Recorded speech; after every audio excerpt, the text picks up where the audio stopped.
Hello everybody, Danarqhy here. Welcome to the channel. Now today we're going to go through some of the settings you should absolutely change if you want to have a competitive edge in Call of Duty Modern Warfare 2.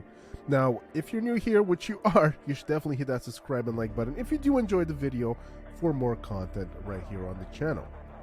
Alright guys, so let's get into it.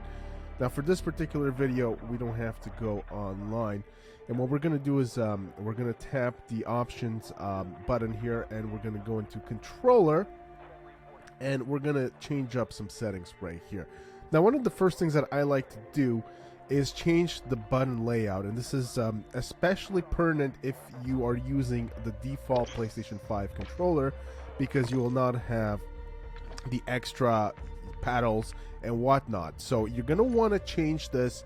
I change it to bumper jumper tactical from the default. And that's because I really like having that jump on the L1 button. So you can see here that bumper jumper tactical. You can see the buttons that it has here. So I think the main thing is that it has the jump on the L1. The melee is on the O button, and if you don't want to have that on the O button, you can change it to just bumper jumper. I've used both, but right now I do like bumper jumper tactical. I also like pressing the R3 stick so that I can crouch or dive. So that's a personal preference, but I think either that or bumper jumper work pretty well. Now, if you go down here, you'll see some other options. Now, I don't really play with the stick layout preset. This is going to kind of switch things around. If you're a southpaw, you can switch things around here. Now, the other thing that you might want to turn off is the controller vibration. Now, the reason for that is, even though the vibration is a nice little touch, it might actually put you off when it comes to a competitive edge. So I turned that off.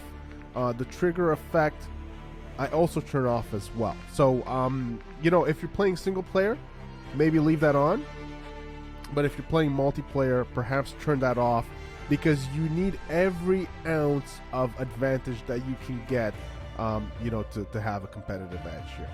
Now, as we go down here and we scroll down through the options here, next up, you're going to come to the horizontal stick sensitivity.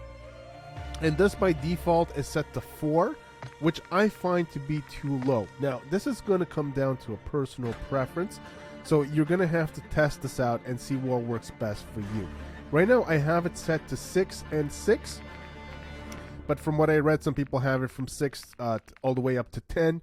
Some people have it even as high as 12. Now, I don't recommend, if you're not used to playing fast on console, I don't recommend having this set to too high, because you're going to see that your accuracy is going to take a hit. So perhaps experiment, gradually bring it up, and as you get more comfortable with each setting, gradually move on to the next one. Here's the ADS sensitivity multiplier. So what you can also do is you can get the sensitivity a little higher on the sticks, and then you can bring down the ADS sensitivity to counterbalance that. So right now I have it set to 0.7, and those are my personal settings. I do recommend that you experiment to see what works for you. All right. Now, some of these other settings here, I'm going to keep that the same. The aim down sight behavior, I'm going to keep it to hold.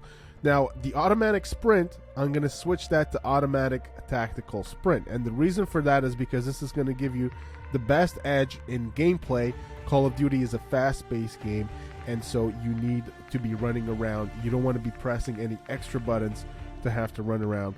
And so I keep it on automatic tactical sprint. Equipment behavior, hold, I'm just going to keep that as is. Tap to reload, I'm going to keep that as is. Armor plate behavior, I guess I'm going to keep that as is. Now you can also go to advanced, and target aim assist, of course, we're going to keep as on.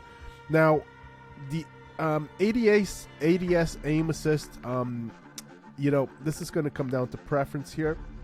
I have it set to default now, but a lot of people do like precision. And so if you're very accurate, I guess it tells you right there that's what you're going to go for. And you can also set it to focusing. So you can play around with these settings, and if you're used to Black Ops aim slowdown, you can choose that. So you can play around with these, try them out, see what works best. and then choose that one. All right, so aim response curve. I keep this to standard. Once again, you can switch these as you see fit, but I do keep this to standard right now. So as we're moving down here, so a lot of this is going to be your personal preference. You have to play down with some options and see what works best for you.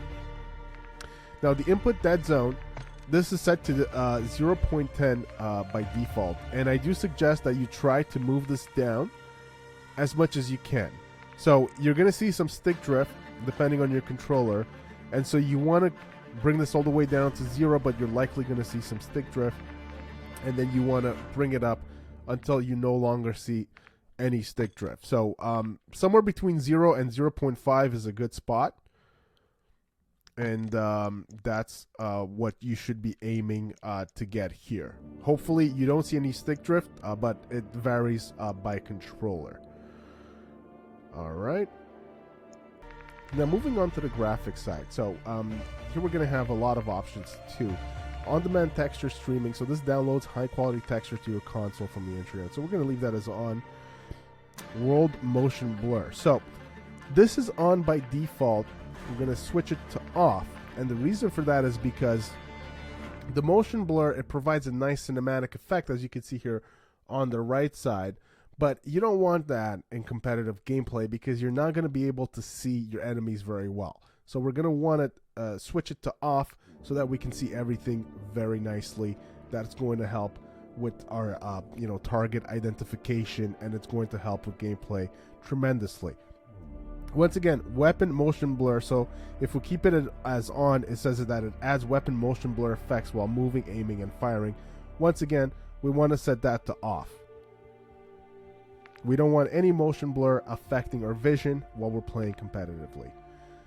Film grain, so this adjusts the strength of the visual noise applied in game. So once again, these settings are more for the cinematic aspect of the game, and I think that we can just take this all the way down to 0, and we don't want any grainy effect. I mean, if you're playing, like I said, if you're playing single player, you might want to keep these on for a better cinematic experience, but in multiplayer you want to take these off because they're just going to distract you. Depth of field.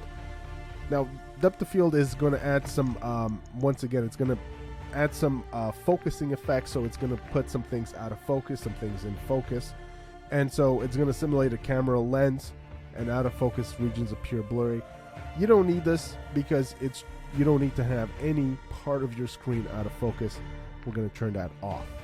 Fidelity FX CAS. This enhances the sharpness of scene rendering using, I guess we can keep that as on. I haven't fiddled around too much with these right here. I will do so and see exactly what happens, but we'll keep it as on for now. The field of view. This is very important because by default this is all the way down to 80, and so you have this as at 80 by default, but you definitely want to bring this up to about at least 100, maybe 110, or if you want to take it all the way up, you can bring it to 120. Now, important to keep in mind that the screen is going to look a little different. It's going to take some getting used to. You might also see some more artifacts as you increase the field of view.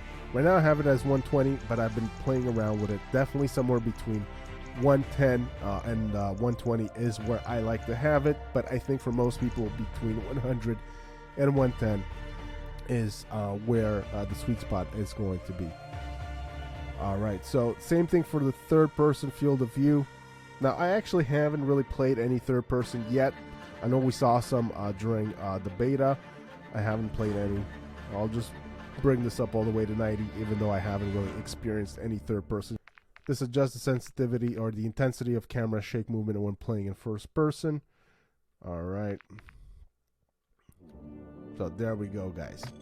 Now for audio, what you're going to want to do here is perhaps the in-game music. You might want to bring that down a little bit. And the reason for that is so that you can better hear the footsteps in the game. So you might want to bring that down to somewhere between 50 and 80. Something like that. Some people have it all the way down to 0. but you definitely want to bring that down a little bit. All right, voice chat. So these are all some options that you know, you can keep it on or off, and so on and so forth. These options are going to be your preferences. Okay. All right, interface. What do we have here? This is not really going to affect your play style. You can choose the minimap shape, square or circle, up to you. I just keep these by default here. There we have it, guys. So that's going to do it for the settings that I change when I play the game. Let me know what you guys think. Do you guys like to have the settings similar to what I have? Do you guys like to have your you know, button layout as bumper jumper or bumper jumper tactical? I find that it's a huge help, especially when playing on the default controller. I also like that big and wide field of view. Let me know what you guys think, and let me know what kind of settings you guys like to use. Let me know if there's any settings that I missed. Let me know in the comment section down below, guys. Hope you guys did enjoy the video. Don't forget to hit that subscribe, like button, and you'll see me on the next one. Take care, guys.